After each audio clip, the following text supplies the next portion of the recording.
1 lakh? 1 crore? Poor fellow. Give me some interesting figure, my friend.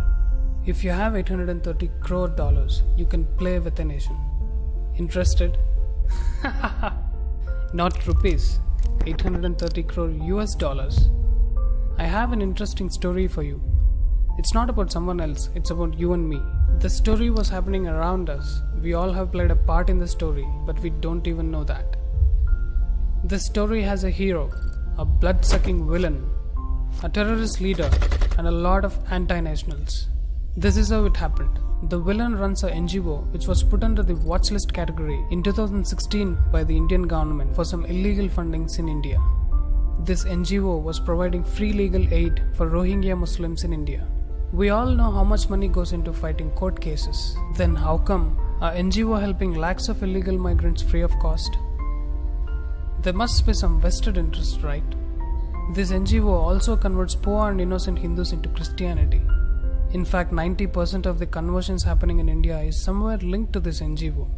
The same NGO also filed a complaint against the Rafale deal, which we all know was a bogus case, and on 14 December 2018, Supreme Court of India gave the judgment that all the allegations were baseless.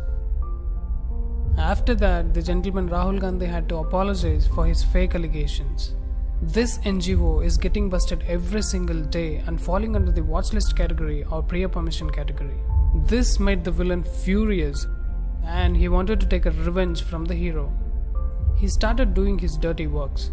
On 5th August 2019, the Indian government rendered Article 370 ineffective, which took that special status from Jammu and Kashmir and made it equal to other states.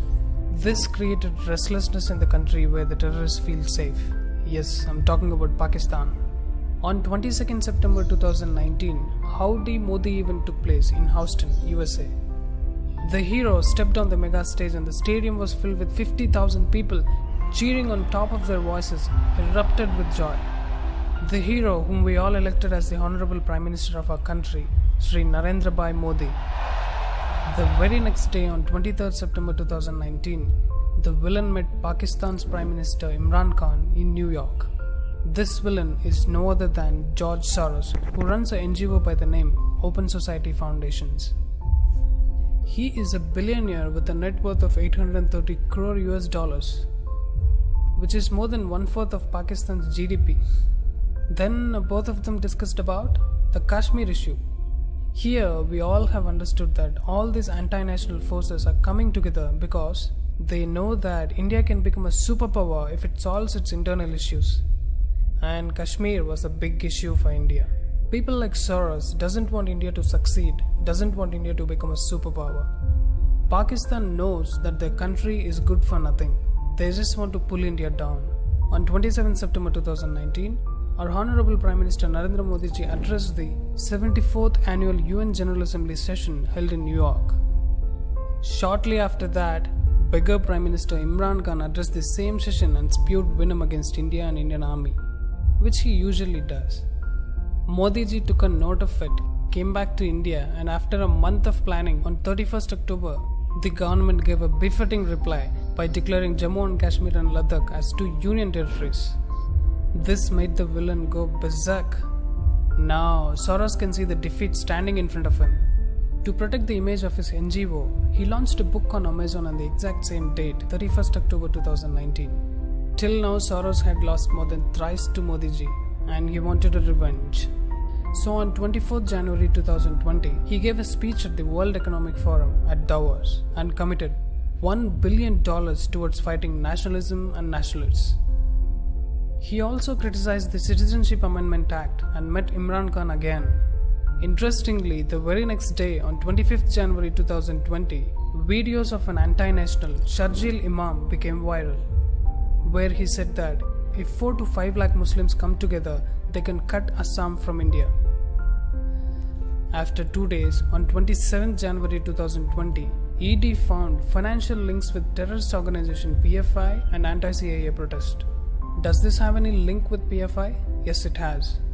ED presented a document where PFI transferred 77 lakhs to Kapil Sibal and 4 lakhs to Indira Jaisingh. This proves that Indira Jaisingh has a PFI connection. This lady Indira Jaising is on the dock for the donations from George Soros' network of NGOs and their NGO lawyers. This also proves that there is some link between PFI and George Soros. And even he is responsible for brutal killings of Hindus in Delhi riots. Now, Kapil Sibal, who received 77 lakhs, was the lawyer for Teesta Sitalwad. Even Indira Jaising came to rescue her in this case, which can be seen in this article. Teesta was the co-petitioner in the Gujarat riots case against Modi ji. We all know that he was innocent, but she wanted to frame him and send him behind bars. Modi ji is the common enemy for her and George Soros. Interestingly, the organization that Teesta Sitalwad made in 2002, even Javed Akhtar was also part of it. That is the reason why you all have seen his dumb son in the anti-CAA protest. This photo can explain you everything.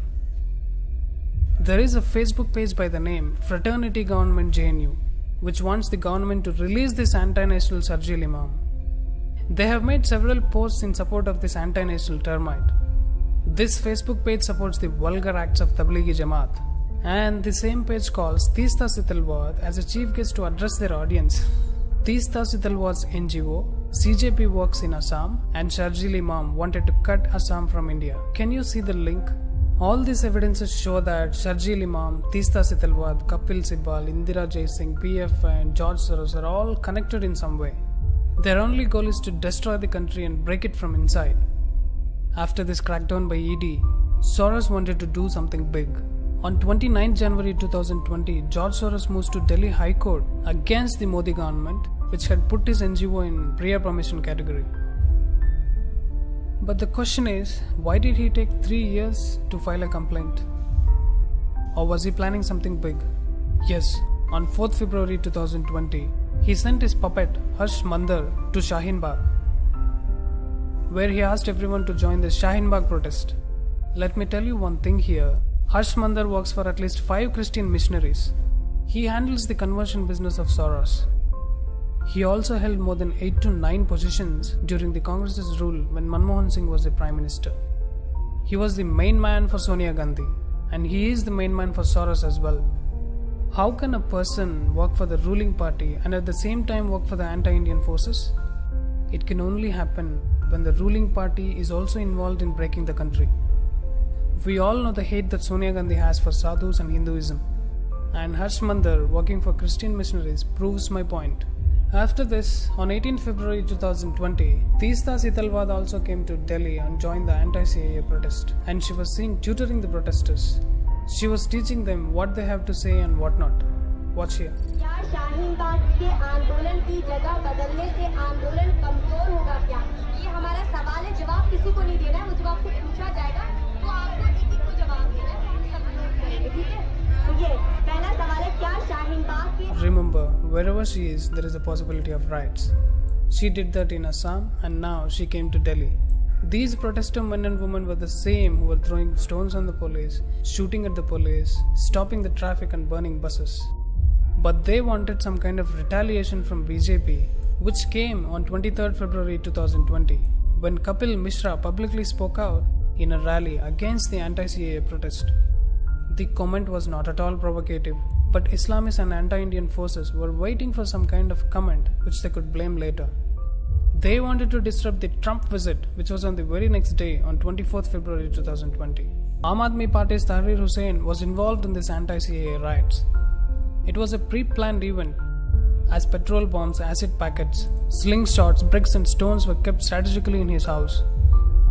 Even the recent updates and FIRs show that it was a pre-planned event against Hindus. We have seen how many Hindus lost their lives. Finally, the villain won this time. The villain, along with anti-nationals and Begaristan, doesn't want India to progress. Even though the hero saved us many times, but villain knew that he had to win only once. But remember, this is not a movie. These events have major effects on our country and on us. The hero needs people to support him by sharing these facts to as many people as we can. All of us saw these events happening in front of our eyes, but we never connected the dots. Please share this video with as many people as you can so that the truth reaches everywhere. Right now, the fake news and allegations, baseless, all kinds of rubbish is prevailing everywhere, especially in Twitter. Remember, Modi is a different kind of legend. You can't buy him for money, unlike other party leaders. Narendra Modi is not for sale.